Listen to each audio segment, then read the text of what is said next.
Hi, Gemma. Welcome to the Mind Talk podcast. Could you introduce yourself to our listeners, please? Hi, thank you very much for having me here. I'm Jemma Daley. I'm a financial advisor here in Hong Kong. A bit of background on me and how I got into the industry. I was in a completely different industry and worked across different countries in Europe, and I helped build someone else's business up, and I used to hire people, build the teams up, and I came to Hong Kong on a whim on holiday with someone I was seeing at the time. And at the time, I was like, you know what? Hong Kong's a great place. Let me do what I was doing before, but start my own company. So I did that when I moved to Hong Kong and I brought people over from the UK to work for me.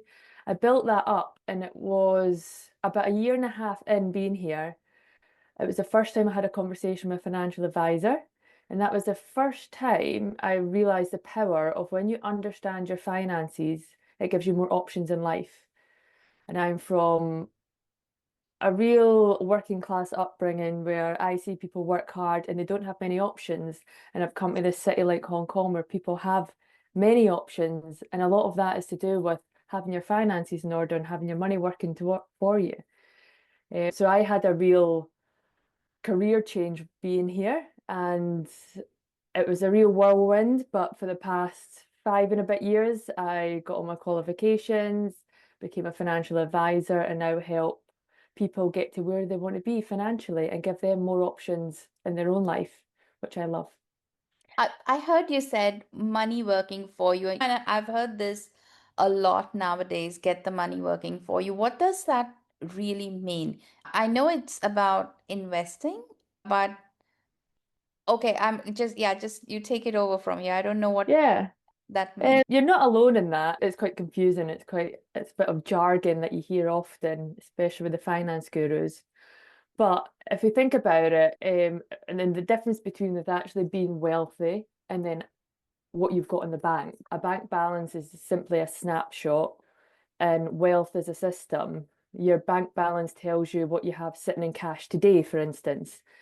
And wealth is about what's working for you over time. And you're correct, that's investments, that's pensions, that's property, that's protection. And it's how that's all structured together and really working for you. I see a lot of people in Hong Kong with high incomes and large bank balances, but they aren't wealthy at all Hmm. because their money isn't doing anything for them. And I see others with modest cash in the bank, but they're strong in wealth scenario.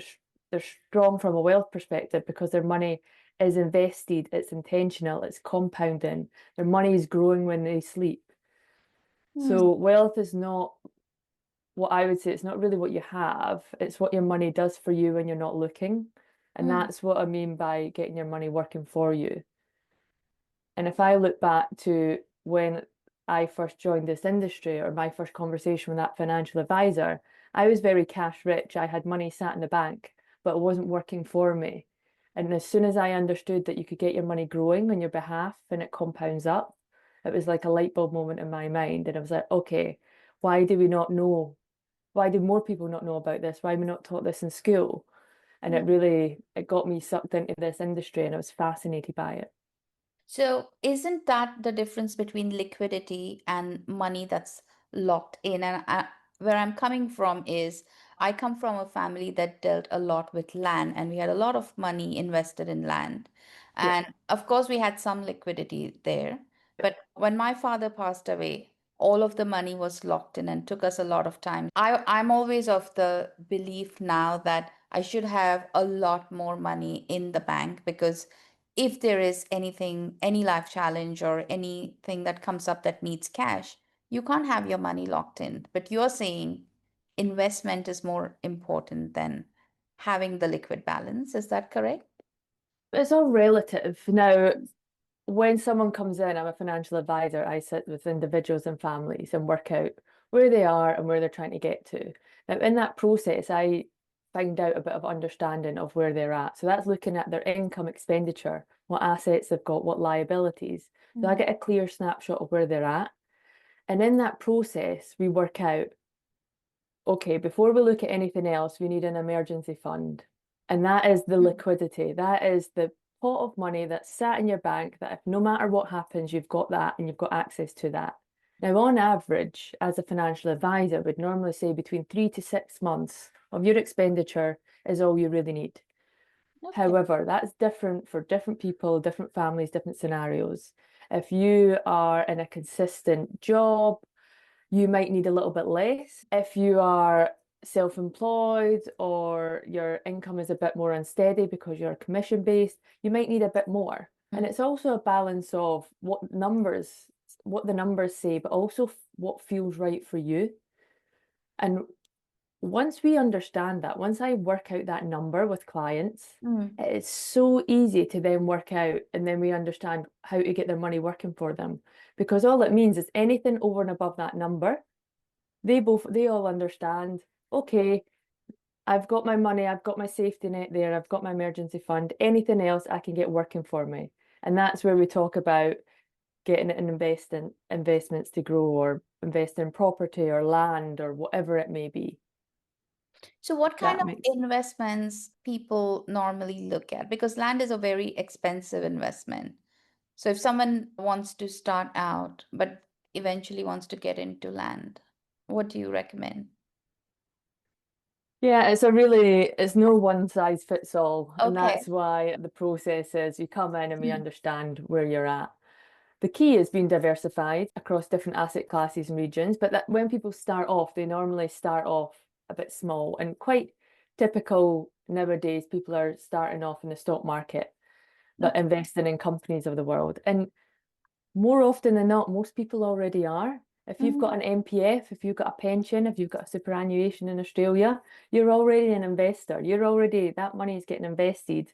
most likely in the stock market. So the big companies of the world, the Apples, the Microsofts, and things like that. Gradually, depending on what people want out life and where their risk appetite is and what they've already got invested, that's when I'd look at a Mm. broader spectrum. But yeah, it depends on the individual. So there's no one size fits all, I'm afraid. So if I have to think about investing, Yeah. it all seems to me I'm going to have to cut back on a lot of my expenses and restrict myself, isn't it then? It really depends. I think, first of all, you need to do a bit of a financial health check. Okay. And that means understanding exactly where your money's going. Mm. That means, and there's three key numbers here. It's like the number one number is what money you've got coming in every month. Okay. What does that look like? What's your income? And is it steady? Have you on a salary or is it fluctuating because you're self-employed or you've got your commission base? So how much money have you got coming in every month? The Mm. next number is how much money you've got going out every month. And we Mm. could probably break that down into two categories. Category one is the essentials. So what do you need to live? And that's maybe your rent, your bills, transport to and from work, your Mm. groceries, maybe some insurance policies. What's the basic needs? What's that number you've got? And then the other number would be the non-essentials, like your subscriptions to Netflix and whatnot, your holidays abroad, your brunches at the weekend, you're getting your nails done. So having the two numbers is a good way to start. Most people don't know. Most people have an idea or think they have an idea, and it's not until they write it down or they really do a financial health check themselves and see, actually, this is the money I've got coming in, this is what I've got going out, this is what's actually my essentials. This is what I need to live every month. And this is what I'm spending on the other stuff, the fun stuff. Now, once you get the numbers, it's pretty easy to work out. If you're spending more than you're earning, then there's only two levers you can pull. You can either earn more money or you can spend less. And it's much easier to spend less when you work out what the fun stuff is and you start taking down the non-essentials. You can start cutting back on that, or you can earn more. Mm. The other side of things is when you work that out and you've got surplus money every month. That's when we go to the next stage and work out, okay, you've got surplus money every month. What should we be doing with this? Let's see if you've got an emergency fund in place to make sure that no matter what happens, you've got some money, cash, easy access, liquidity sat in the bank. Then Mm. anything over and above that, then that's where the conversation happens. What do you want out of your life? What are you really earning money for? What would you really like? And it's different for everyone. Some people would love to retire tomorrow. Mm, Other people love what they do and continue working, but they might want to go on five-star holidays a year. mm. Everyone's very different, and it's until we understand what you really want, then we can see how your money and investments and all that fit into it. You spoke about financial health check. And that word sounds very scary to me. I'll share my experience with you. When I was newly married, I remember having people from the bank say, "Oh, we are going to do a financial health check." And they started talking about, oh, what happens in an event where your spouse is no more and all of that. And nobody likes talking about that because that's in my culture growing up, that's taboo talking about such things. So I in your work, have you seen if culture or childhood experiences impact the way people think about money, people think about spending or investing? Yeah, it massively does. And it's usually subconscious. Hmm. Most money behavior is learned before we're even aware of it. If you grew up with scarcity around you or instability and financial stress, money often feels something that you really want to hold tight and you have got fear of losing.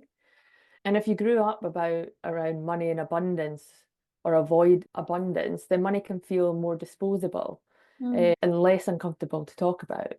As an advisor, I rarely deal with, it's not really bad money decisions. I deal with the unexamined money stories, just like yourself you had. It's quite taboo to talk about the what ifs, there's something bad would happen. But the reality is, sometimes the conversations about money are quite uncomfortable. mm, And more often than not, I think we could all agree that life is unexpected and mm, we don't know what's going to happen tomorrow. Nothing is promised.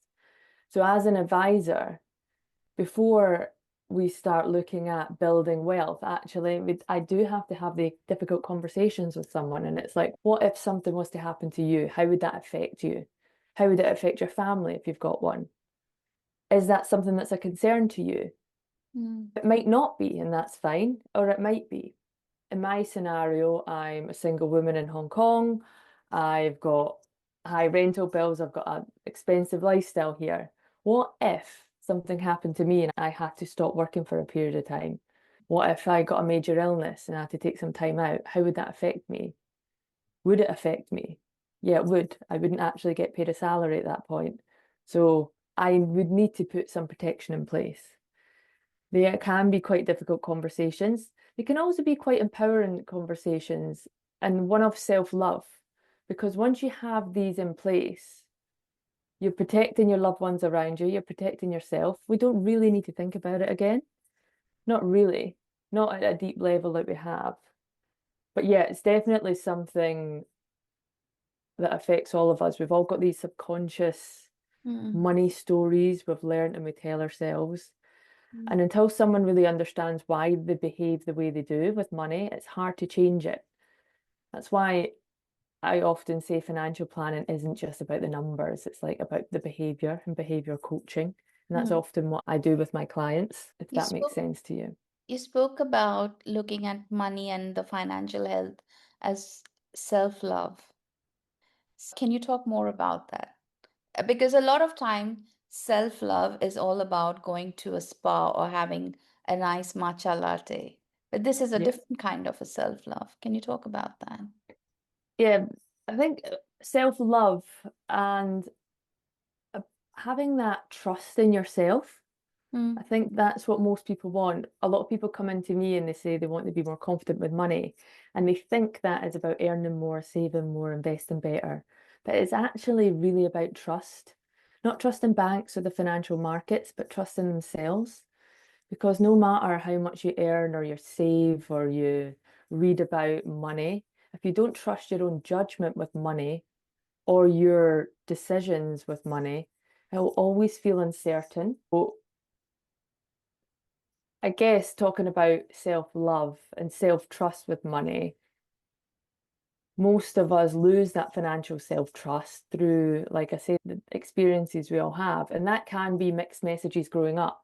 Perhaps one parent preaches for you to save everything that you have, while others might say, enjoy it while you can. There's also, you might lose self-trust in money because of financial mistakes that you've seen yourself make.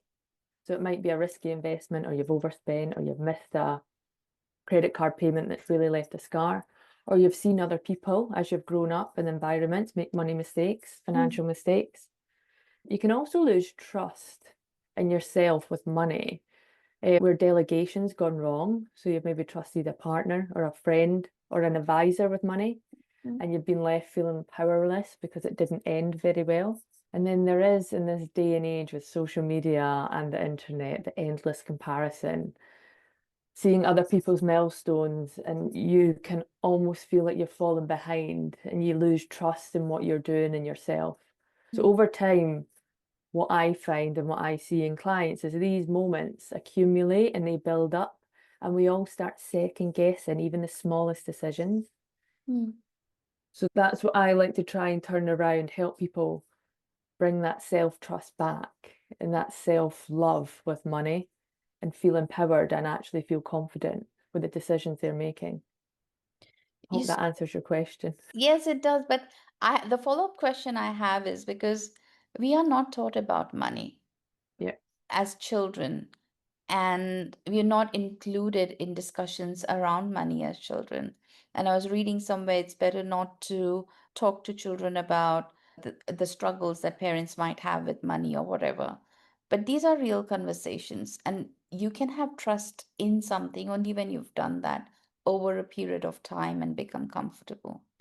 So, how does one develop that trust then? Yeah, how do you build up that trust? First of all, I'd say it starts with awareness, not just the answers. So Mm, when you feel financial stress arising, it's like taking that pause and really asking yourself, what's driving this? Is it fear? Is it pressure? Is it purpose? And recognizing that emotion. I think if you're going to build up trust in yourself, financial trust, you need to audit your wins. So, like, really document the small wins. We often only remember the mistakes we've made, but if we look back over the times you've made good money decisions, money calls, and it might be like setting boundaries or making small savings or asking for help, and having that documented, it really builds up that evidence to mm, build that trust in yourself and know that you can make these decisions. Having patience with yourself, and also making plans, not necessarily punishment. A good financial plan is a tool, like I said, for self-respect. And most people think a financial plan is about restriction. mm. If your budget does feel like a punishment, it's probably not aligned. It's not aligned with your life and what you want and your what you want out of life. So building a plan around what genuinely matters to you is what's really important. And it shouldn't feel restrictive. And then I think the final way to really build up that trust is asking for input, but making sure that you're the one in charge. You can ask for advice, and a lot of people do with family members or friends or advisors. But the goal is to be informed, but not overruled, and just making sure it's you that's making that final decision. And that can really help you build up that behavior and build up that self-trust in yourself with money. And have you seen gender attitudes, like differences in gender attitudes when it comes to spending or investing? Yeah, there's definitely different gender attitudes. It's not always what the stereotypes suggest. Mm, I would say, see, I always go on, I think we all have a money attachment style. okay, Everyone, it doesn't matter what gender you are. okay. And it's something just like relationships. So some people might have heard of attachment style in relationships and looked it up. There was a famous book a few years ago. I Mm, do feel like we have a money attachment style. So our relationship with money, it's a pattern. It's not necessarily bad or good, but we all have grown to have these attachment style that are also almost like survival strategies that we've developed over time, mm, to create that safety and control around money. mm. Now, I'll just briefly run over the four main Sure, go attachment ahead. styles with you. And you might recognize yourself in some of these, either one of them or many of them. But there's the avoidant. So you avoid looking at your finances altogether. Mm, You've got unopened bank statements sitting in a drawer, the banking app that you've never looked at, hasn't been touched in weeks. It's not necessarily laziness, it's protection, because your internal survival story is, if I don't look, I can't fail. And that avoidance protects you from the anxiety of the short term, but it keeps you stuck. So the Mm. first step to get out of that avoidance money attachment style is actually having that awareness.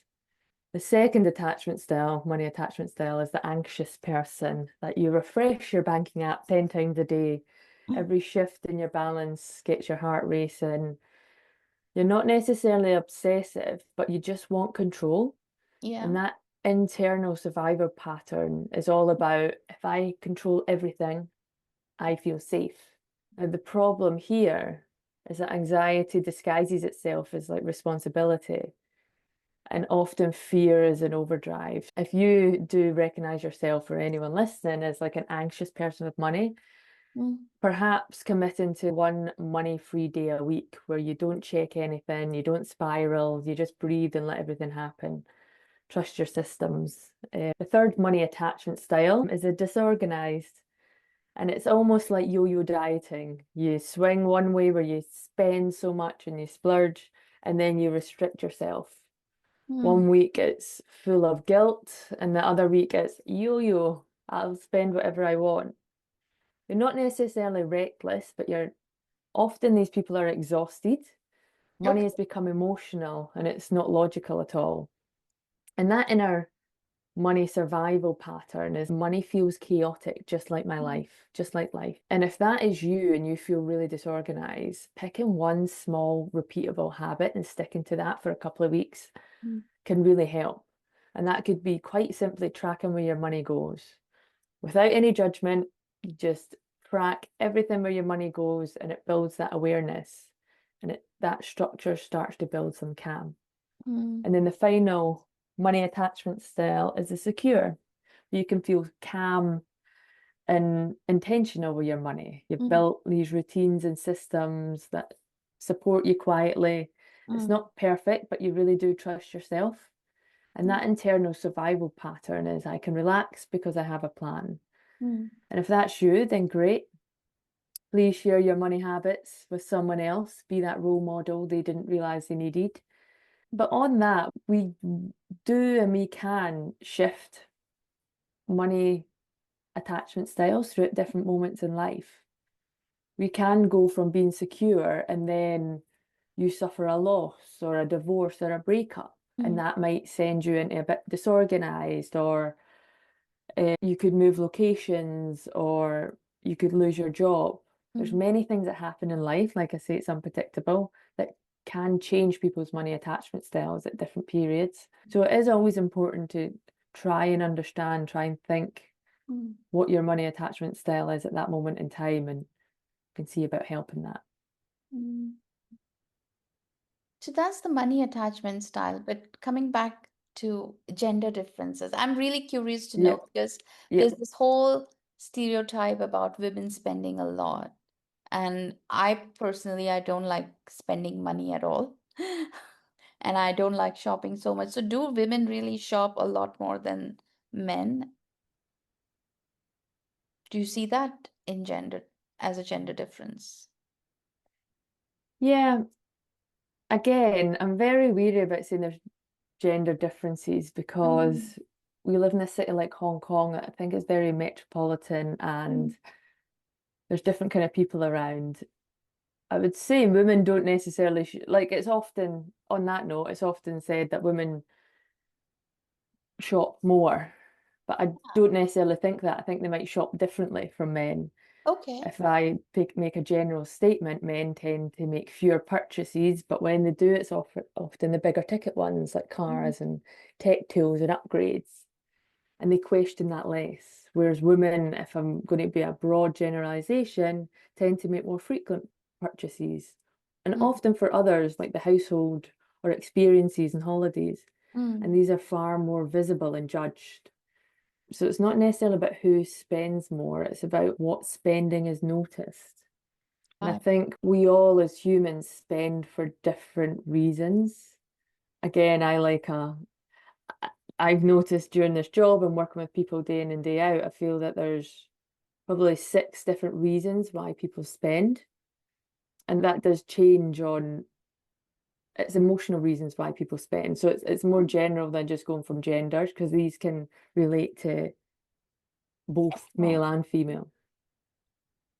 I So don't know there's, if you want to make go into them or yeah, not. I was just going to say, so just like emotional eating, there is emotional spending. Yeah, it's exactly right. That's a really good. I've never put it like that before, but yeah, you're right. Tell me So you about can this. start off with, yeah. So first of all, there's the fear of missing out that we get that one-time Mm, offer, the flash sale, the group trip everyone's booking, and you tell yourself, if I don't join in, I'm going to regret this. So that's mm, one, fear of missing out. Then there's a status, like you want to upgrade the image you have. So maybe it's buying that watch, that handbag, that car.